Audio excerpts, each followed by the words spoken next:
Have you ever felt like your life was picture perfect, only to discover it was a carefully crafted lie? I used to believe I had it all: a loving husband, financial security, and a future paved with trust. But one careless mistake shattered that illusion, and what I found lurking beneath it all changed my life forever. It started with an email. My husband, Daniel, had asked me to check his inbox for an urgent message from his boss. He was driving, and it was the kind of small favor I'd done countless times in our 10-year marriage.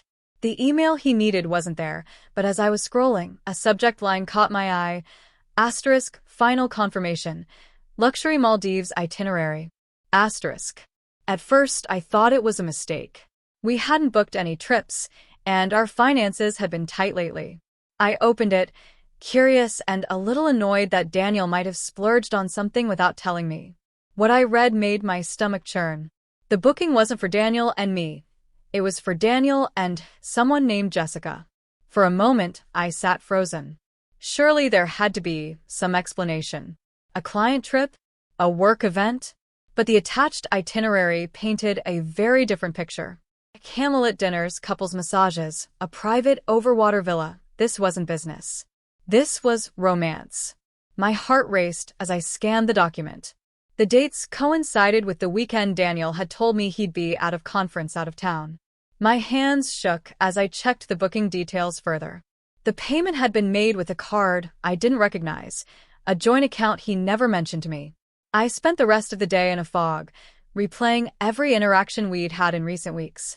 The late-night phone calls, the sudden interest in working out, the way he'd been unusually protective of his phone, it all fit together now.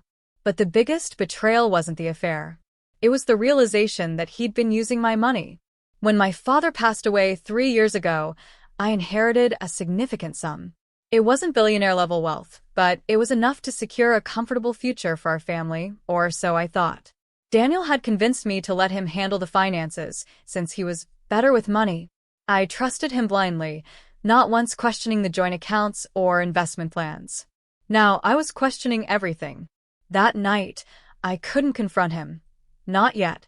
I needed proof, so I decided to dig deeper. Over the next week, I became an amateur detective. I combed through old bank statements, cross-referenced credit card charges, and even reached out to a friend who worked at the hotel mentioned in the email. The puzzle pieces came together in the worst way possible. Not only was Daniel cheating, but he had been financing his double life with my inheritance.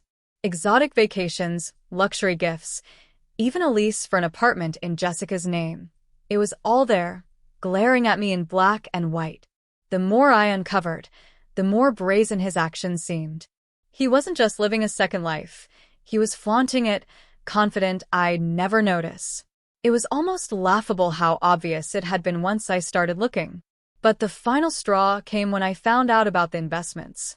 He had liquidated a portion of my inheritance without my consent, claiming it was for a long-term portfolio. In reality, it had gone into a high-risk venture he'd co-founded with Jessica. I knew I couldn't sit on this information forever. The betrayal burned like acid in my chest, but I also knew that confronting him without a plan would give him the upper hand. Daniel was charming, persuasive, and well-versed in turning situations to his advantage. I needed more than just proof. I needed a strategy. I contacted a lawyer, a friend of my late father's who specialized in financial fraud. Over coffee, I laid everything out: the hidden accounts, the unauthorized transactions, the affair. His face grew darker with each revelation. "This isn't just infidelity," he said. "This is criminal. He's defrauding you." That word, asterisk defrauding asterisk, felt like a punch to the gut. But it also gave me clarity. This wasn't just about heartbreak or betrayal, it was about justice. My lawyer advised me to gather as much evidence as possible before confronting Daniel. Every document, every receipt, every email, everything needed to be airtight. It felt like an impossible task, but as the days passed, my resolve hardened. Just when I thought I had it all figured out, I stumbled across a detail that made my blood run cold. Jessica wasn't just some random woman. She was a former coworker of mine, someone I had mentored early in her career. The realization was a gut punch, and suddenly, The betrayal felt even more personal. I remembered how she used to confide in me, how she'd gushed about finding a great guy after years of dating jerks. Had she known it was Daniel from the beginning? Or had he charmed her the same way he'd once charmed me? The worst part was realizing how long this had been going on. Old emails and photos revealed a timeline that stretched back nearly 5 years, half of our marriage. I was no longer just fighting for my money or my dignity. I was fighting to reclaim my life from people who had used me as their personal ATM. I waited for the perfect moment to confront Daniel. It came one evening when he returned home later than usual, reeking of cologne that wasn't his. I'd set the stage, his favorite dinner on the table, a glass of red wine poured, and the stack of damning evidence sitting in a folder at the edge of the table. "Rough day at work?" I asked, my voice steady despite the storm raging inside me. He glanced at the table and hesitated, clearly surprised by my cheerful demeanor. "Yeah, just the usual," he said, loosening his tie. "Good," I replied, sliding the folder toward him. "Because we need to talk about this." His face fell the moment he opened it. Page after page of bank statements, transaction receipts, and emails spilled out like a Pandora's box of lies. He tried to recover, stammering excuses, but I didn't let him. "Stop," I snapped, my voice louder than I intended. "You've been lying to me for years. You've stolen from me, from us. Do you even realize what you've done?" For a moment, he looked genuinely remorseful, but then his mask slipped. His expression hardened, and he leaned back in his chair. "You don't understand," he said coldly. "Jessica and I were happy. I'm sorry if that hurts you, but this was inevitable." I couldn't believe what I was hearing. He wasn't just unapologetic, he was unapologetically cruel. What Daniel didn't know was that I had already set the wheels in motion. While he was busy spinning his web of lies, my lawyer and I had prepared for this moment. I'd frozen our joint accounts, revoked his access to my inheritance, and filed a fraud claim against him. "I hope you and Jessica are very happy together," I said, my voice icy. "But you'll have to find a new way to fund your little escapades because your gravy train ends here." For the first time, I saw panic flash across his face. He reached for his phone, no doubt to call Jessica, but I was one step ahead of him. "Oh, and one more thing," I added. "I've already contacted the authorities. By this time tomorrow, they'll have a complete record of every penny you stole from me. You might want to start looking for a lawyer." Daniel's bravado crumbled. He started to plead, to negotiate, but I was done listening. I walked out of the room and left him to stew in the mess he'd created. What I didn't expect was a call from Jessica herself the next day. "I didn't know," she said, her voice trembling. "I swear, I had no idea he was using your money." Her words felt like salt in a wound. Could I believe her? Or was this just another manipulation? I decided to meet her in person, partly out of curiosity, partly because I needed answers. When we met, she looked nothing like the polished, confident woman I remembered. She was pale, her makeup smudged, and her hands shook as she held her coffee cup. "I thought he was divorced," she confessed. "He told me you were some controlling, bitter ex who refused to let him go. He said he had to hide our relationship because you'd use it against him." Her words struck a nerve. It was one thing for Daniel to betray me, but to paint me as the villain in his story? That was a new level of cruelty. But as Jessica spoke, I realized she wasn't my enemy. She was another victim of Daniel's lies, a pawn in his twisted game. "I'm sorry," she said, tears streaming down her face. "If there's anything I can do to make this right, just tell me." With Jessica's cooperation, I gained access to even more evidence. She provided emails, texts, and even financial records that showed the full extent of Daniel's deceit. Together, we built an airtight case that left no room for him to wriggle out. But it wasn't just about the legal battle anymore.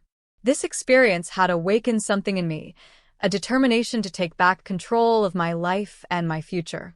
I enrolled in a financial literacy course, something I wish I'd done years ago.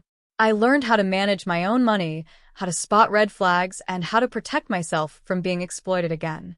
I also started sharing my story, first anonymously online and then through a support group for women who had faced similar betrayals. The response was overwhelming. Women from all walks of life reached out, thanking me for speaking up and sharing their own stories of financial abuse. The court case was swift and decisive. With the mountain of evidence against him, Daniel had no choice but to accept a plea deal. He lost everything, the house, the cars, even his precious investment account. As I watched him leave the courtroom, defeated and alone, I felt no sympathy. He had taken so much from me, but he hadn't broken me. In the months that followed, I rebuilt my life from the ground up.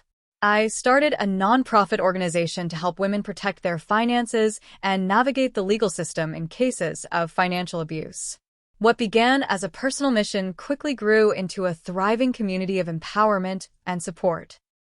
Looking back, I'm almost grateful for what happened. Almost. Daniel's betrayal was devastating, but it forced me to face truths I'd been avoiding for years. It taught me the importance of self-reliance, of never giving anyone unchecked control over my life. Now, when I think about the life I thought I had, it feels like a distant dream, one that I'm glad to have woken up from. And as for Daniel and Jessica, let's just say karma has a way of finding people like them. Months passed, and my life began to stabilize. The legal battles were behind me, my nonprofit was gaining traction, and I finally felt like I was in control again. But just as I thought the worst was over, an anonymous email arrived in my inbox late one evening. Subject ***, you missed something. The message contained only 2 sentences. You think it's over, but it's not. Check the Cayman Islands. My heart pounded as I stared at the words, unsure whether to feel fear or fury. I didn't recognize the sender, but the implication was clear. Daniel wasn't done with me. I forwarded the email to my lawyer immediately, who was equally intrigued and alarmed. After weeks of investigation, we uncovered the truth. Daniel had hidden a massive offshore account in the Cayman Islands. The money wasn't just from my inheritance. It included funds he had siphoned from our joint accounts, fake investment schemes, and even fraudulent loans he'd taken out in my name. This wasn't just betrayal anymore. It was a full-scale criminal enterprise. As my lawyer and I prepared to take action, I couldn't shake the feeling that someone else was pulling the strings. Who had sent that email? And why now, after all this time?